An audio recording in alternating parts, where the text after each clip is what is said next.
Assalamualaikum warahmatullahi wabarakatuh. Alhamdulillah kita bisa bertemu kembali di sesi selanjutnya. Setelah kemarin kita berbicara tentang latar belakang masalah dan juga rumusan masalah. Nah, sekarang kita akan lanjut ke poin selanjutnya, yaitu tentang tujuan dan manfaat penelitian. Ya, ini kemarin kita sudah berbicara tentang A dan B. Jadi sekarang kita ada di poin C dan D, yaitu tujuan penelitian dan kegunaan penelitian. Kadang ini disebut sebagai kegunaan penelitian, kadang disebut sebagai manfaat penelitian. Jadi jangan terlalu bingung ya dengan istilahnya karena dua istilah ini sama digunakan untuk tujuan yang sama, yaitu menjelaskan tentang kegunaan penelitian ini. Oke. Tujuan penelitian. Nah, ini kita lihat tujuan ini berisi arah yang ingin dicapai oleh peneliti setelah penelitian ini selesai.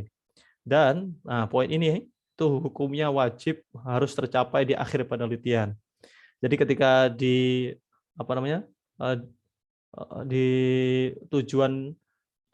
penelitian ini bertujuan untuk mendeskripsikan definisi dari tradisi Grebeg Suro. Berarti di akhiratnya harus ada definisi dari Grebeg Suro adalah. Nah, seperti itu. Jadi harus ada, dan ini apa namanya mudahnya.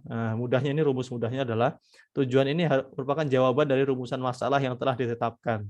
Bahkan harus sesuai ya. Jadi kalau di sebelumnya kita sudah belajar tentang rumusan masalah yang bentuknya itu adalah pertanyaan. Maka tujuan penelitian itu mudahnya adalah bentuknya jawaban. Jawaban dari pertanyaan yang ada di rumusan masalah. Bila di rumusan masalah kita mencanangkan ada dua pertanyaan, berarti di tujuan penelitian ada dua jawabannya, ada dua tujuan penelitian. Apakah boleh kurang? Tidak boleh. Apakah boleh lebih? Boleh, asalkan tetap dalam koridor yang sama, gitu ya. Jadi misalnya di rumusan masalahnya yang pertama mengetahui definisi sholat dalam Islam dan Bahai. Kalau yang kedua mengetahui persamaan dan perbedaan sholat di dalam Bahai dan Islam. Lalu di tujuan penelitian yang pertama adalah untuk mendeskripsikan sholat di dalam Islam dan Bahai.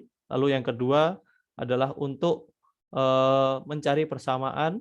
Yang ketiga untuk mencari perbedaan. Itu kan tujuannya tiga ya. Meskipun yang nomor 2 dan nomor 3 itu merupakan hal yang sama daripada rumusan masalah yang nomor 2 tadi. Nah, karena kita menggunakan bahasa Arab atau Inggris ya, nanti di dalam skripsinya, maka teman-teman harus mulai membiasakan diri dengan terma-terma istilah-istilahnya ya.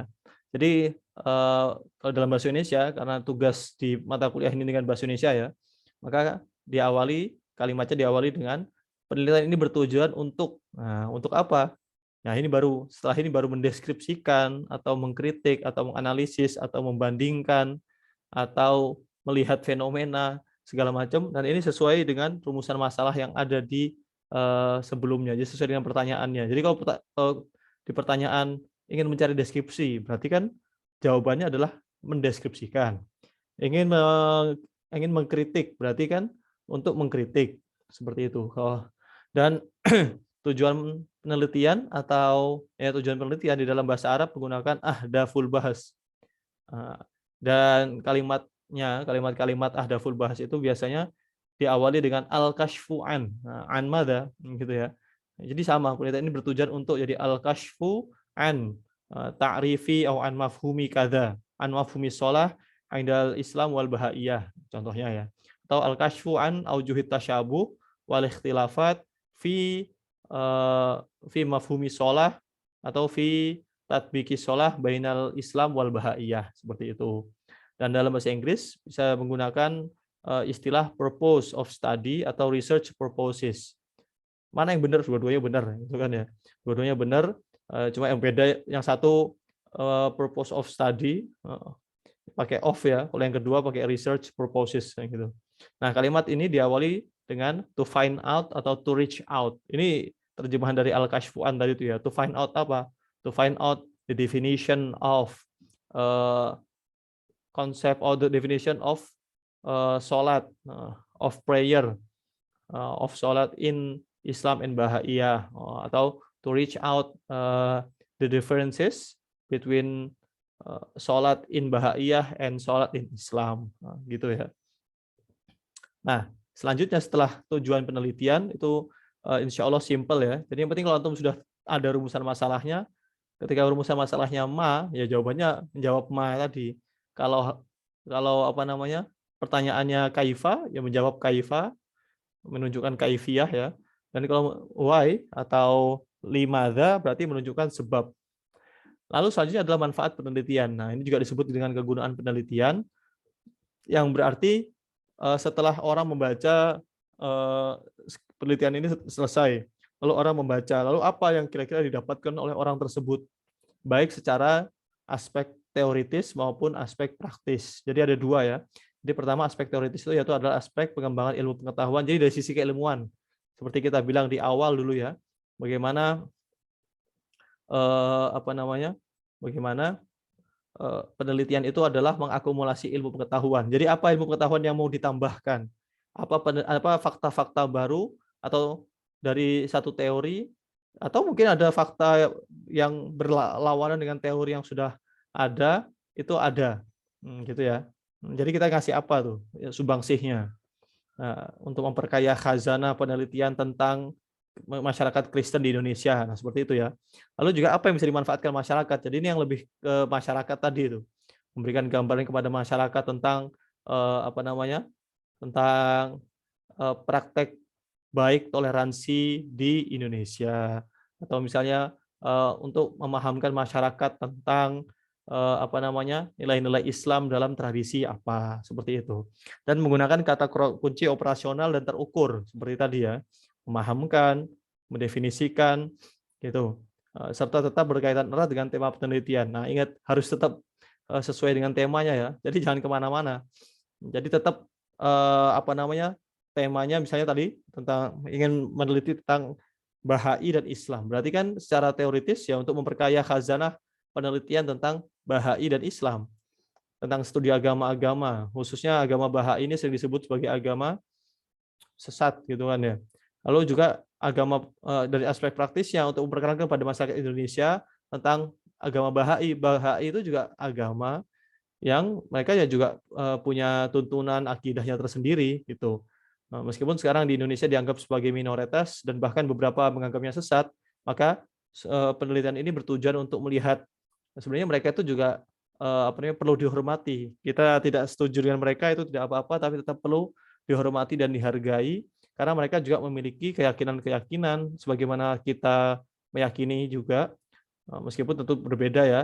Dan mereka juga punya ibadah-ibadah atau ritual-ritual yang sebagaimana orang beragama lainnya lakukan gitu. Jadi berkaitan dengan praktis dan teoritisnya. Nah, istilah yang digunakan kalau dalam bahasa Arab itu adalah ahamiyatul bahas.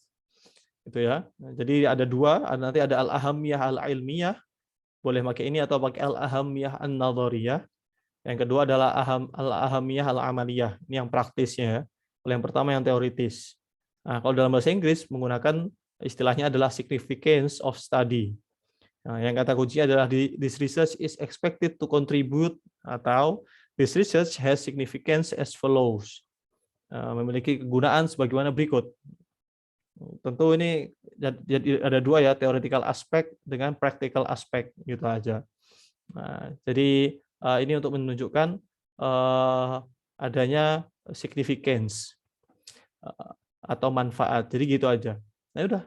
Itu tadi tentang apa namanya? Dua poin penting yang ini insya Allah sederhana, yaitu tentang tujuan penelitian dan kegunaan penelitian. Meskipun seringkali ya di dua poin ini meskipun sederhana, karena saking sederhananya teman-teman itu banyak yang ketika skripsi itu main kopas saja. Jadi kopas dari kakak kelas yang penting ngikutin itu aja. Nah, padahal mereka kajiannya apa? Padahal tentu setiap penelitian itu punya kegunaan yang berbeda-beda ya. Yang deskriptif tentu kegunaannya memberitahu, tapi begitu yang kritik tentu kegunaannya adalah seperti membela atau seperti apologet ya. Apa apologet itu? Pokoknya mencari mana yang benar seperti itu. Nah, jadi jangan asal kopas saja, bahkan harus apa namanya? Harus tahu kita tuh neliti ini buat apa. Setelah kita nulis ini ada manfaatnya nggak sih buat orang? Baik orang yang di keilmuan kita, yang di studi agama-agama atau masyarakat secara umumnya. Oke, untuk untuk memperkuat pemahamannya bisa dikerjakan ya latihannya ya. Buatlah tujuan penelitian dan manfaat penelitian sesuai dengan rumusan masalah dan latar belakang masalah yang sudah antum bikin kemarin. Silahkan dikirimkan di tanggal tersebut dan linknya ada di deskripsi video ini. Link untuk pengumpulannya Google Form-nya ada di bawah. Oke, itu saja pertemuan kita kali ini. Eh, Mari kita akhiri dengan bersama membaca Alhamdulillah. Alhamdulillahirabbil alamin. Subhanakallahumma wabihamdika asyhadu an la ilaha illa anta astaghfiruka wa atubu ilaik. Syukran lakum wa narjul jami' at-taufiq wan najah. Wassalamualaikum warahmatullahi wabarakatuh.